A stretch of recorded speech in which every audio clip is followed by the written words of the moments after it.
In deze aflevering 2 chefs te gast. De sterrenchef Lucas Rieve van restaurant De Bokkendoorns en zijn rechterhand Jeroen Bavelaar. Lucas en Jeroen, welkom uiteraard. We gaan het tussengerecht klaarmaken. En Ja. dat is op basis van kreeft, heb ik zo de indruk. Inderdaad, dat klopt. En we gaan een gerechtje maken van kreeft. Die gaan we zo meteen even afkoken. Jeroen die is momenteel bezig met de kreeft. We hebben een koetbouillon gemaakt. Nou, de kreeft die geven we even een doodsteek, zoals het een beetje luguber klinkt.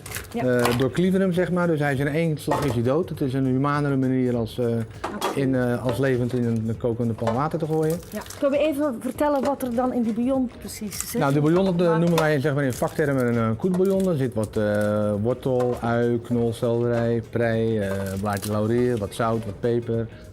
Voor de rest wat veenkool kan je erin doen, dus een beetje naar eigen interpretatie kan je dat doen. Hij steekt nu een stokje door de kreeft heen. Daardoor blijft de kreeftenstaart recht bij het afkoken. De kreeften die gaan we koken voor om en bij de 5 minuten in de kokende koetbouillon, wat ik net al zei. Nou, bij de kreeften gaan we een garnituur maken van lichtgerookte witlof. Ja. De witlof die gaan we roken, daarvoor hebben we een... Roken, witlof roken, dat Ja. is nieuw.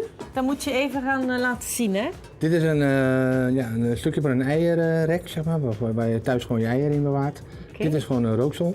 Nou, het te roken product dat leggen we hier neer. Dat wordt dus de witlofblaadjes. Nou, Jeroen zal hem aansteken. Zie je dus dat het eierrekje dat gaat smeulen en dat gaat dan straks dat het rooksel ook gaat smeulen. Ja. Oké, goed. Nou, we leggen een dekseltje erop. Nou, dan zorgen we dat we aan deze kant een opening houden. Ga je even draaien naar de camera, chef, als ik mag? Nou, dan krijg je dus als het ware een trek. Dus je krijgt dat de rook over het te roken product heen trekt. Zie je? De witlof ligt hier en de rook trekt van deze kant naar die kant. Ja. Hoe kom je erbij? Nou ja, dat geeft een klein accentje aan de witlof. Het is wat anders dan karamelliseren of alleen blancheren. En bovendien, het past ook goed bij de kreeft. Het past goed bij eigenlijk bij alles. Het is gewoon Hoe lang duurt dit proces nu? Nou, het mag natuurlijk niet te overheersend worden. Het moet een klein triangeltje in het concert worden, de rooksmaak. Dus dit roken we 2 minuutjes, 3 minuutjes. Ja. Lucas, we hebben de witlof, we hebben de kreeft. Wat is de volgende stap? De volgende stap die we nu gaan doen is de saus. Het is een saus van witlof, ham en kaas. Nou, daarvoor heeft Jeroen de visbouillon. Daar gaan we wat rauwe witlof in doen. Wat ham, wat kaas, een klein beetje geraspte nootmuskaat.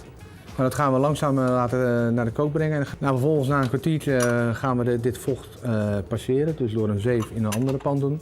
Die monteren we op met wat roomboter. Voordat we de roomboter erbij gaan doen, doe ik een heel klein scheutje slagroom erbij. Dit doe ik dat het niet te snel in de schif gaat. Dus dit wordt dan eigenlijk dit. Precies, dit is zeg maar het eindresultaat. Dus deze is opgemonteerd met de roomboter. En met behulp van de staafmix hebben we daar een saus van gemaakt. En nu gaan we de kreeft opnieuw aanpakken. Precies. Lucas. Nou, Jeroen, die hebt kreeften. Die hebben snel teruggekoeld, hè, wat ik net zei. Nou, gaat de staart schoonmaken. Dat doe je door bij elkaar knijpen en uit elkaar buigen. Zo is de makkelijkste manier om de staart eruit te krijgen. Ja, voor jou natuurlijk. Ja, nou, je moet altijd een beetje in de gaten houden met kreeft schoonmaken dat je tegennatuurlijk werkt. Ja. Nou, dit zijn Canadese kreeften. Dat zijn kreeften van rond 400-500 gram. Nou, in het seizoen gebruiken we daar natuurlijk het liefst Oosterschelde kreeften voor. Dat zijn natuurlijk wel de Rolls Royces onder de kreeften. Nou, Jeroen die knipt, wij noemen dat dan de ellebogen, die knipt die open. Nou, het vlees wat hierin zit, dat gaan we gebruiken om de gerookte witlof te vullen. Nou, voor die kreeft heeft hij wat room ingekookt, zo dik mogelijk. Dat doen we dan door die kreeftenvlees heen, dat hij een klein beetje romigheid meekrijgt en wat vastigheid.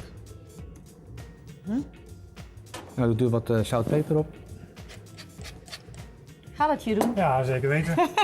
Hij doet maar natuurlijk. Hij heeft het wel eens vaker gedaan. Ja. Nou, hij snijdt hem nu aan de onderkant open. Dat noemen wij dan de Batman kreeft, omdat hij een klein beetje op de cape van Batman lijkt als je hem zo neerlegt. Dat is eigenlijk wat de Japanners doen bij de sushi met de garnalen.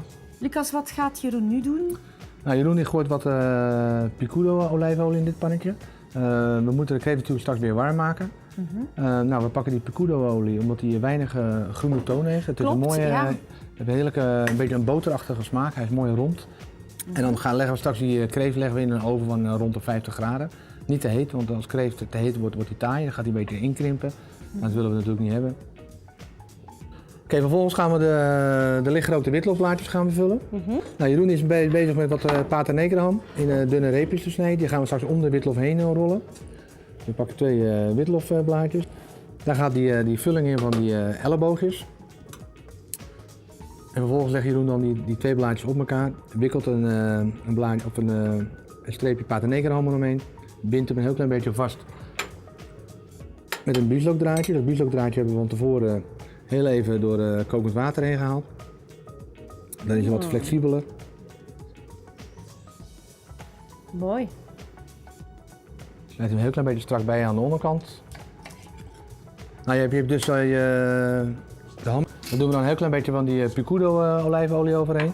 Die gaan we dan ook warmen in de oven van 50 graden. Stil aan de afwerking in zicht, Lucas? Inderdaad, we gaan het gerecht gaan we afmaken. Nou, Jeroen die gaat wat witlofbadnetjes snijden, of mooie dikke reepjes van witlof. Wat doet hij er nu bij?